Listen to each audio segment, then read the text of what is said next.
नमस्कार.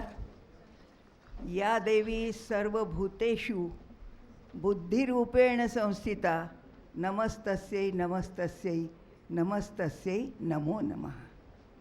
व्यासपीठावर विराजमान जनमंगल प्रकाशनचे सचिव आदरणीय शिरीषजी कुलकर्णी, त्यानंतर आपल्याला मार्गदर्शन करायला मुद्दाम उपस्थित झालेल्या आणि नागपुरातील अनेक आघाड्या यशस्वीपणे सांभाळणाऱ्या, नागपूरला अभिमान वाटेल असं व्यक्तिमत्व कांचनताई गडकरी.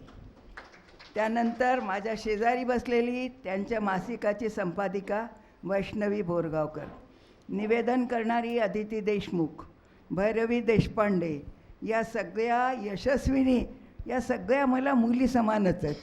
आणि यांचं कौतुक करताना आज मला खरोखर आईला जो आनंद होतो तो आनंद मला आज इथे प्राप्त झाला. तो आनंद तुम्ही सर्वांनी मला दिला, म्हणून तुम्हाला मनपूर्वक आशीर्वाद.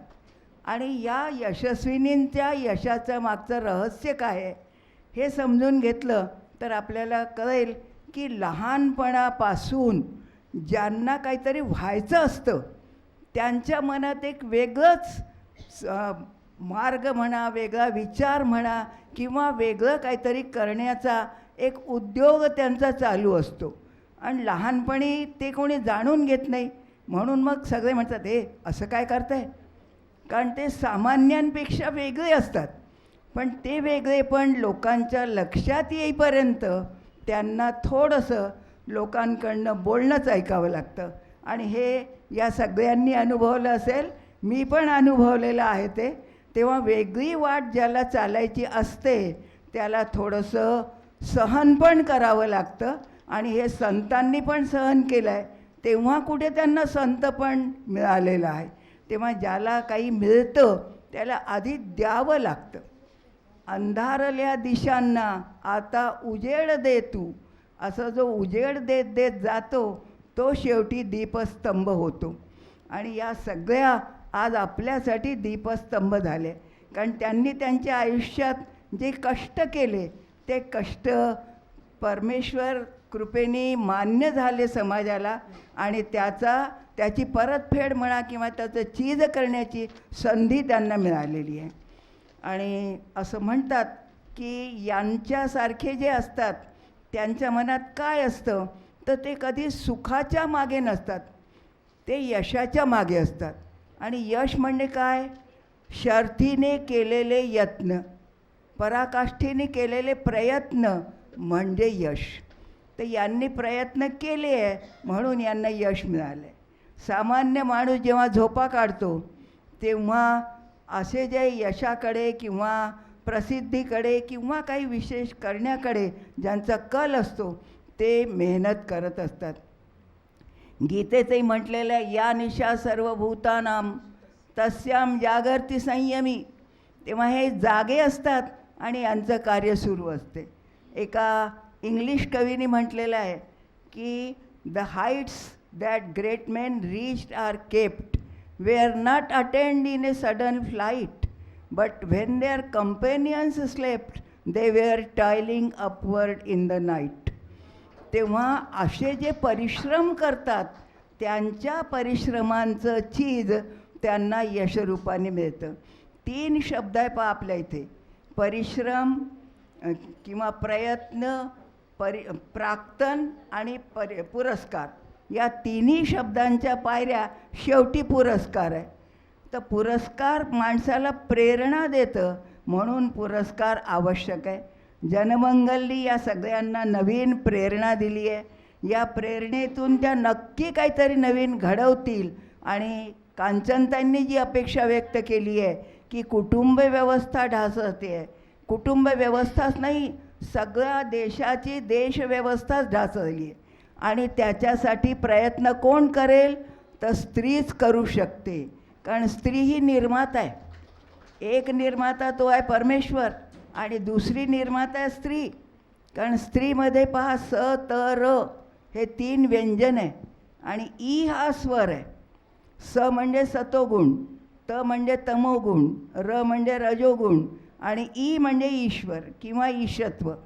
तिन्ही गुणांचा समुच्चय समन्वय करून जी ईशत्वाकडे नेते ती स्त्री. म्हणून जन्माला घालण्याचं भाग्य स्त्रीला आहे, निर्माण कार्य करण्याचं भाग्य स्त्रीला आहे. तेव्हा स्त्री भाग्यवान आहे. फक्त गरज आहे की तिने स्वतःला ओळखायचं आहे. आणि या यशस्विनींनी स्वतःला ओळखलं आहे की त्यांना जगाला काहीतरी द्यायचं आहे. वेगवेगळ्या वाटेनी त्या चालल्या आहेत, पण सगळ्या वाटा सुंदर आहे. कीर्तनही सुंदर आहे, कलाही सुंदर आहे, साहित्यही सुंदर आहे. सत्यम शिवम सुंदरमचा संगम आहे. आणि या संगमावर या सगळ्या आपल्याला घेऊन चालले आहे. तेव्हा त्यांच्या वाटेने आपणही जाण्याचा प्रयत्न करू. त्यांना आपल्या सर्वांतर्फे मी खूप खूप शुभेच्छा आणि शुभाशीर्वाद देते. जनमंगलनी हा सुंदर उपक्रम घडवला म्हणून जनमंगलचं आणि लोकव्रत प्रकाशनचं अभिनंदन करते. लोकव्रत प्रकाशन खरोखर लोकव्रत, लोकांसाठी व्रत घेतलेलं आहे प्रकाशनाचं. आणि याचा अनुभव आम्ही सगळ्या नागपूरच्या लेखिका घेतो आहोत. तेव्हा नागपूरच्या लेखिकांतर्फे शिरीषजींना धन्यवाद देते. आणि जनमंगल हे दुसरं नाव आहे. जनमंगलसोबत आपण मनमंगलही म्हणू शकतो. आपल्या मनामध्येही मांगल्य निर्माण करण्याचं काम यांची संस्था किंवा यांच्या या भगिनी करतात. तेव्हा दोन्ही नावं सार्थ करणाऱ्या या दोन्ही संस्थांचं मी अभिनंदन करते. आणि तुम्हा सर्वांना पुन्हा एकदा यशाची उच्च पायरी गाठता यावी असा आशीर्वाद देते आणि थांबते. हृदयात साठवावा आणि कायम स्वरूपी आपल्या आचरणात आणावा असं मार्गदर्शन माननीय आशाताईंनी केलं. पिता पुत्र भ्रातृंश भर्तारमेवम सुमार्गम प्रति प्रेरयन्तीर्मिहम. म्हणजे माझ्या प्रत्येक कृतीतून, प्रत्येक कलेतून मी पिता पुत्र बंधू आणि सकल समाजाला योग्य मार्गावर नेण्याची पराकाष्ठा करील, हीच भावना या प्रसंगी आशाताईंनी व्यक्त केली आहे. आपल्या या सुंदर सोहळ्याच्या अध्यक्षीय समारोपासाठी आता मी माननीय शिरीष सरांना इथे आमंत्रित करते. आपल्या संपूर्ण परिवाराचे पालक आणि आपल्या संपूर्ण परिवाराच्या माता अशा इथं दोन्ही व्यासपीठावरती उपस्थित आहेत.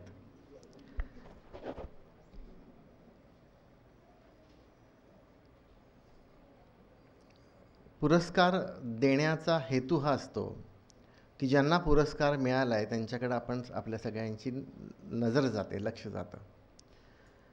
आणि काही काही पुरस्कार असे असतात की आपण सगळ्यांनी प्रयत्न केलेले आहेत, आपल्याला जमलं नाही, मग ज्यांना जमले त्यांना पुरस्कार द्या.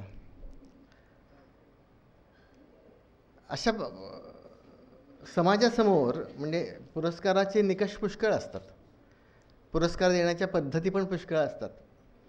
म्हणजे तो शांतपणानं दिला जावा, बोलायला संधी मिळावी, त्यांना ऐकण्याची, त्यांना समजून घेण्याची संधी मिळावी, असं किमान निकष पाळले जावेत असं वाटत असतं.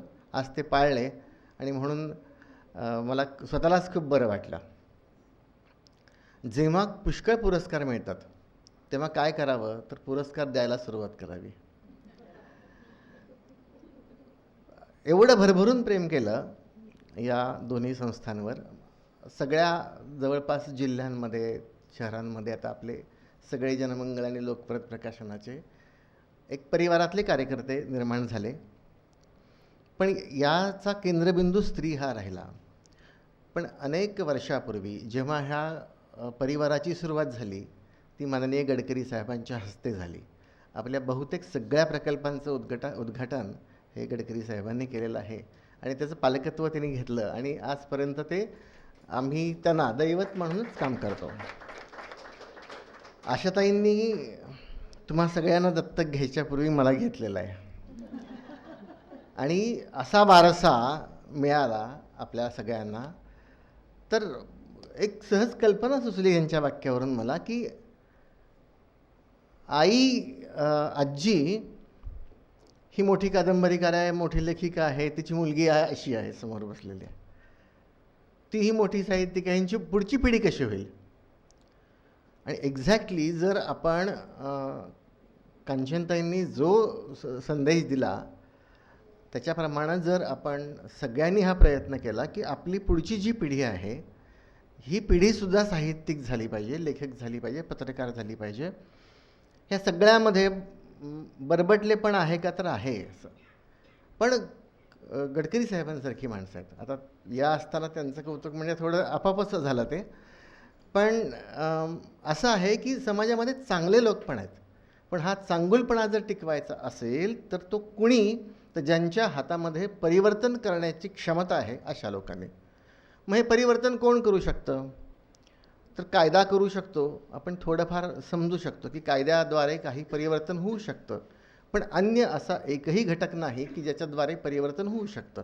मग ते नेतृत्व, आपल्या कुटुंबाचं नेतृत्व स्त्री करते आहे, आज समाजाचं नेतृत्व स्त्री करते आहे. आणि म्हणून मी पुन्हा बोलत नाही, मला अगोदरच ही चिठ्ठी पाठवण्यात आली की अजिबात बोलायचं नाही जास्त.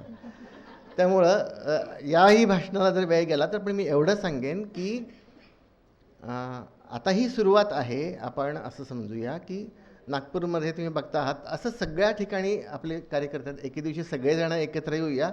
पण हा समाज बदलायचा असेल तर प्रत्येक कुटुंबातल्या प्रत्येक स्त्रीनं मातेचीच भूमिका घ्यायला पाहिजे.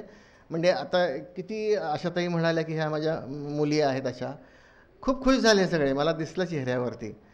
पण मग तुम्हाला पण आणखीन काही लोकांना दत्तक घ्यावं लागणार आहे असं नक्की सांगेन. आणि तुम्ही जे काम करता आहात ना, तर हे बघणारे कोणीतरी आहेत. म्हणजे मी आज सकाळच्याच भाषणामध्ये म्हणालो की मी काय लिहिलं आहे हे ऐकायला माझ्या कुटुंबात कुणी तयार नसतं.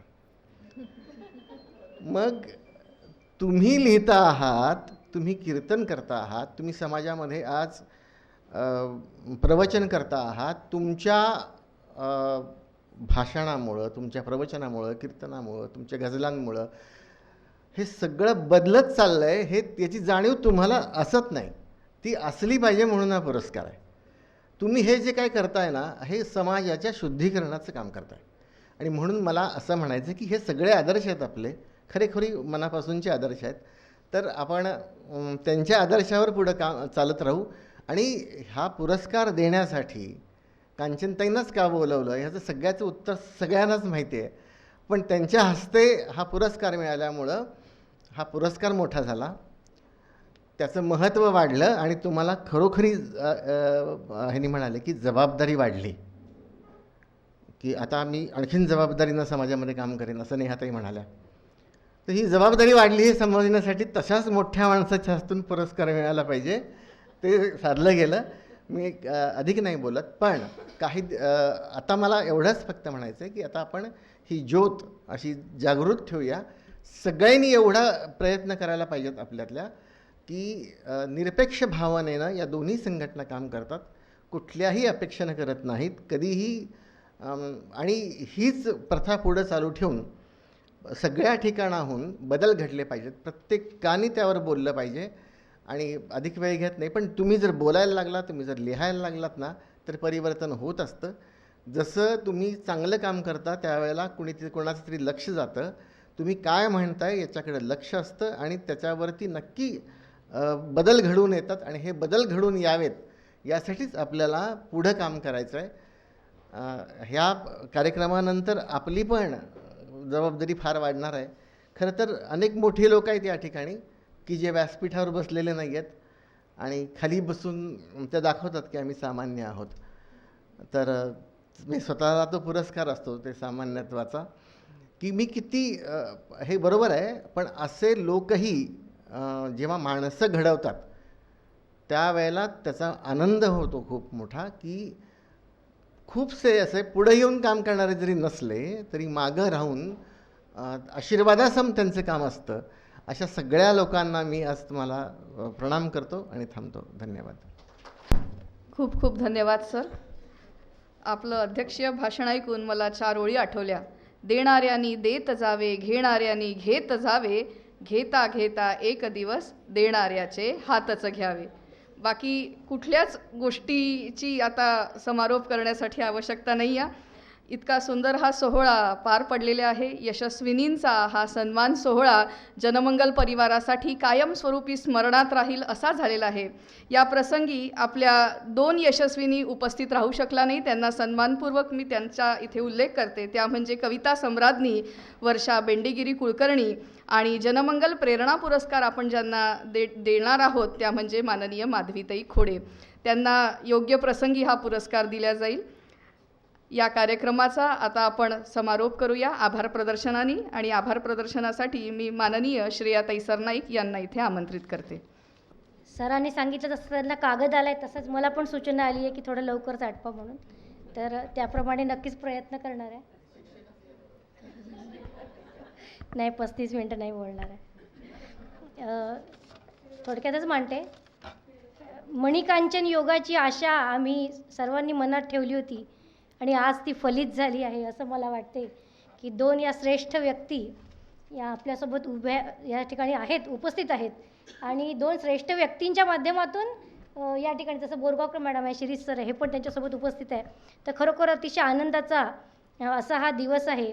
आणि आजच्या विशेष अतिथी माननीय कांचनताई गडकरी यांची खरं तर मुलाखतसुद्धा जनमंगलनी घेतली होती. आणि मला म्हणजे माहिती आहे की माझी टीम, असंच मी नक्की म्हणेल की माझी टीम जी आहे ती खोचक प्रश्न विचारायला फार पटाईत आहे. तर त्यावेळेला विचारलेला प्रश्नही मला आठवतो की तुम्हाला कमळ आवडतं की गुलाब. हा प्रश्न विचारल्यानंतर 2 क्षणच फक्त कांचनताई थबकल्या, पण त्यांनी अगदी प्रांजळपणाने गुलाब आवडतो असं सांगितलं आणि त्याची कारणंही सांगितली. अर्थात ते त्यांचं वैयक्तिक अशा प्रकारचं त्यांची आवड त्यांनी सांगितली. पण असे पेचात टाकणारे प्रश्न जरी टीम फक्त मुलाखतीपुरती विचारते, इतर वेळेला मात्र जीव देण्याची तयारी एकंदरीत सगळ्यांची असते.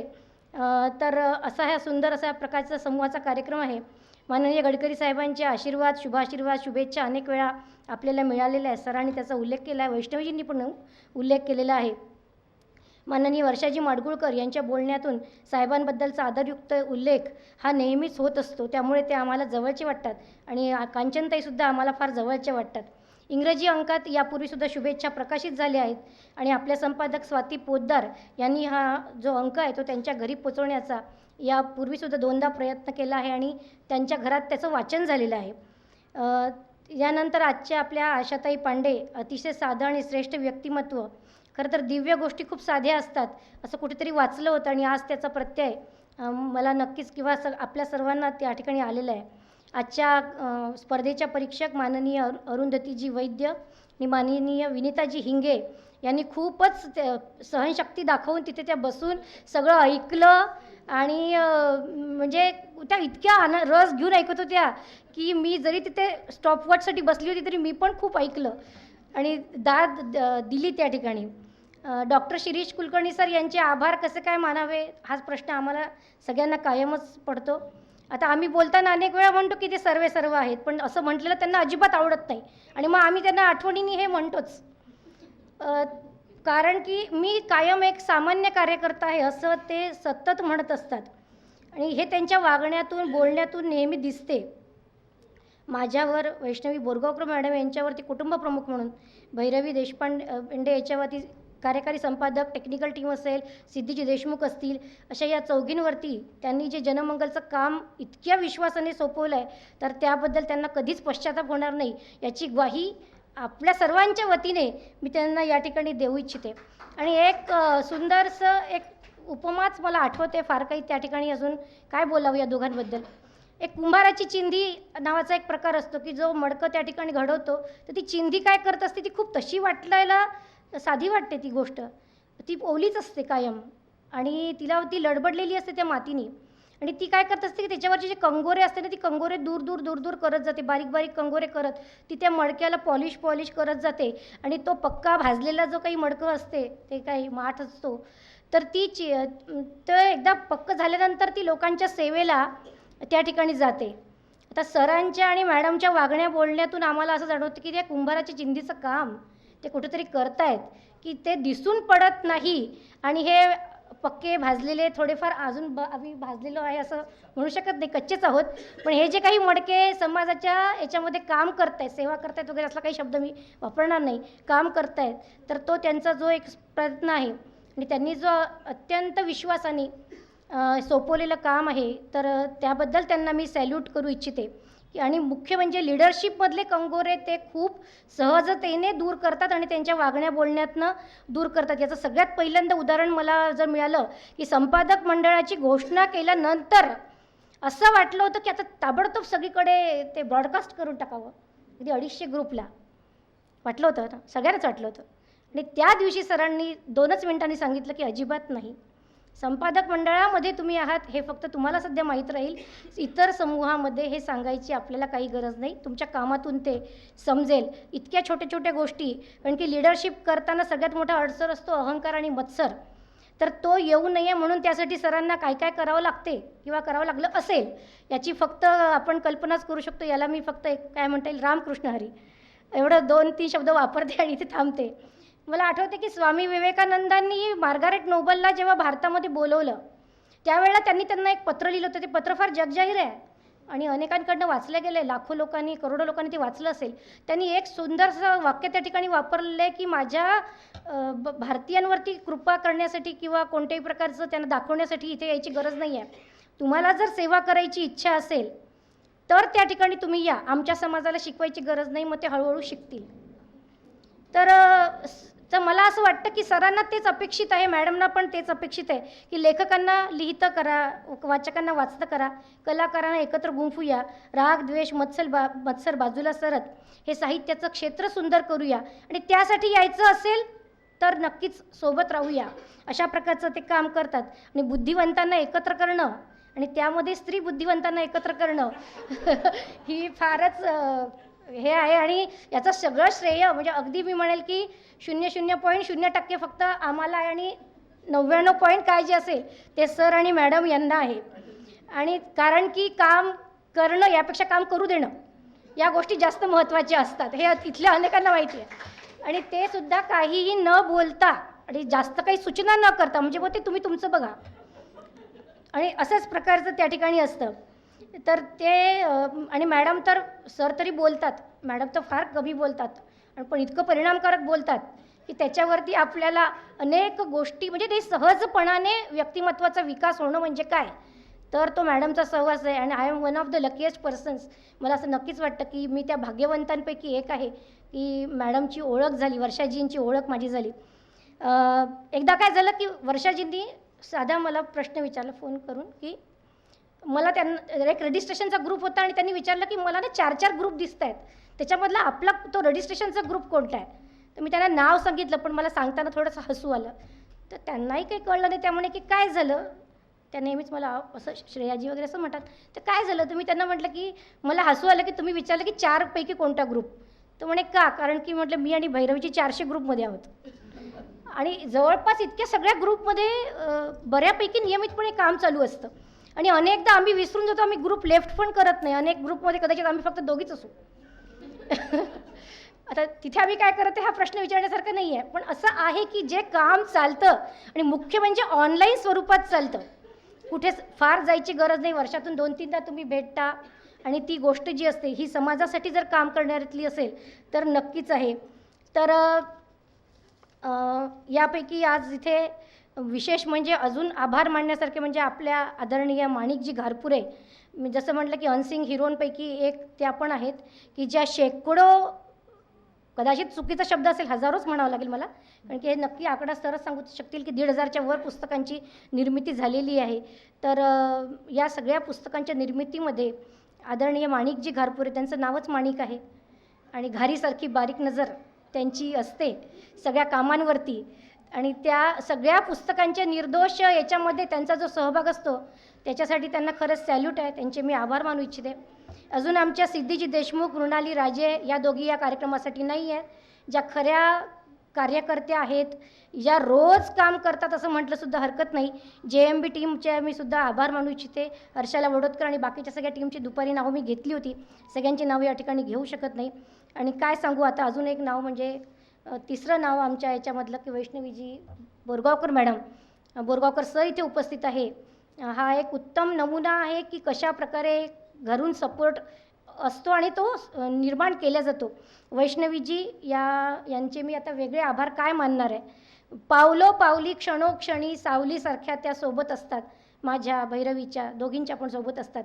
चुकलं तर रागवतातही आणि मुख्य म्हणजे त्या प्रत्येक याच्यामध्ये सर्वांचा सहभाग कसा राहील याकडे त्यांचं फार लक्ष असतं. म्हणजे कुटुंब प्रमुख म्हटल्यानंतर सगळेजण सोबत असले पाहिजे हा त्यांचा जो आग्रह असतो.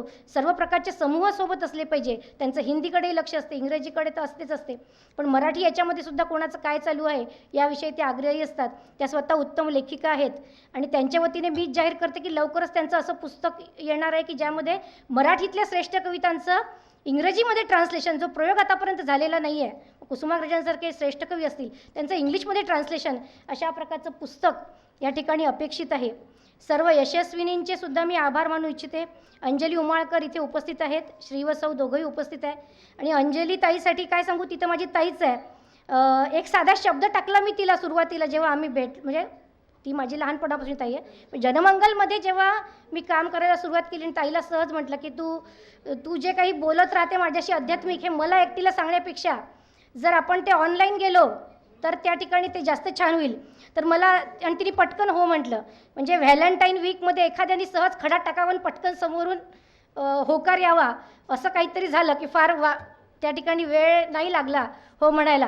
आणि मग आता तू हो म्हटलंच आहे तर मग विवाहच करून टाकू असं आम्ही तिला आमच्याशी पूर्णपणे जोडून घेतलेलं आहे. आणि ती सध्या एका ग्रंथाच्या वाचनाच्या पूर्ण तयारीत आहे. तर लवकरच तिचा तो पुढचा प्रयोग सुरू करेल. याबद्दल मी तिला खूप साऱ्या शुभेच्छा देते. लवकरच आपण अजून एक आध्यात्मिक अशा प्रकारचा एक कार्यक्रम सुरू करणार आहे.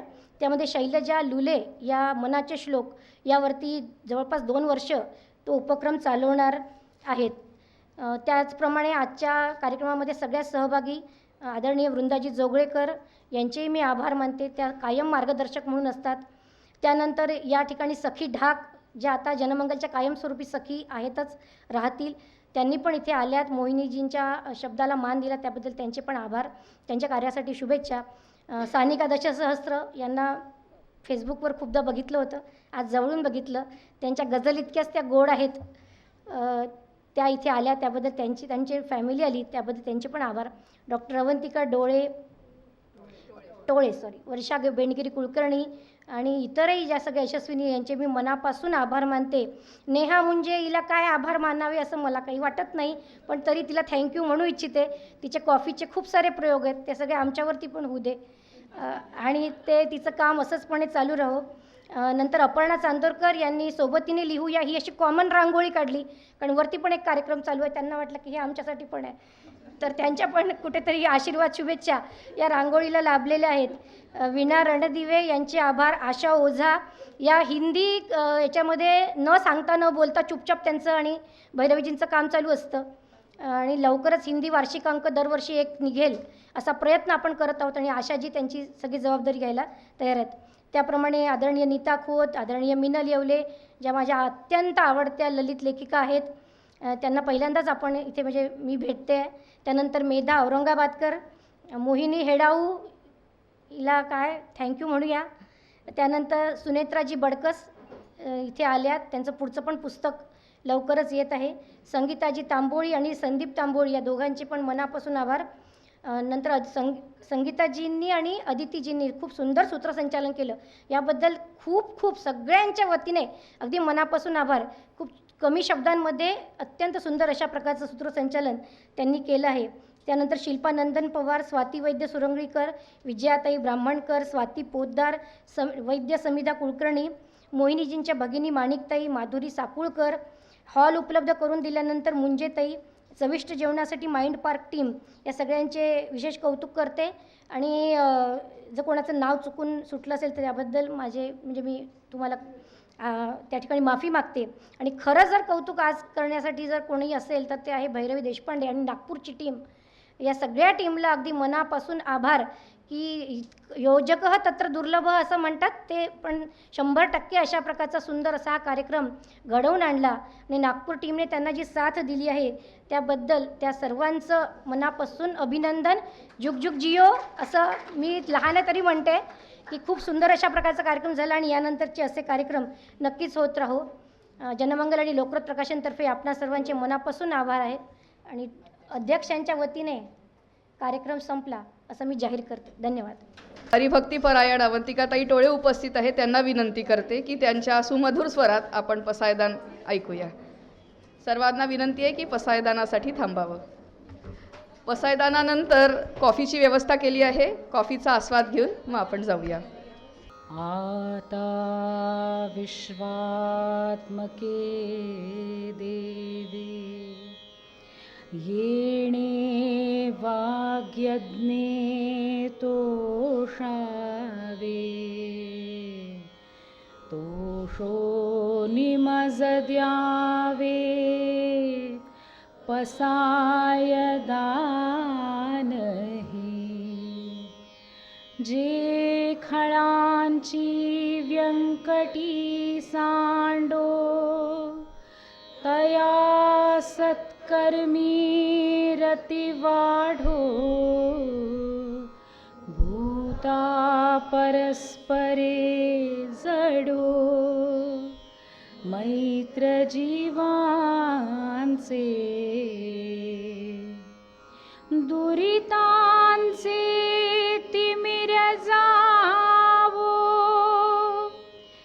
विश्वस्वधर्म सूर्ये पाहो जो जेवांशील तो तेला हो प्राणी जात वर्षत सकळ मंगळी ईश्वर निष्ठांची मांदियाळी अनवरत भूमंडळी भेट तू भूता चला कल्पतरूंचे आरव चेतना चिंतामणींचे गाव बोलते जे अर्णव पियुषांचे चंद्रमे जे अलांछना मार्तंड जे तापहीन ते सर्वाही सदा सज्जन सोय रे हो तू किंबहुना सर्वसुखी पूर्ण होनी तिन्ही लोकी भजिजो आदि पुरुखी अखंडित आणि ग्रंथोपजीविये विशेषी लोकीये दृष्टादृष्ट विजये हो आवे जी येथ म्हणे श्री विश्वेश्वरा हो हा होईल दान पसावो येणे वरे ज्ञान देवो सुखिया झाला सुखिया झाला सुखिया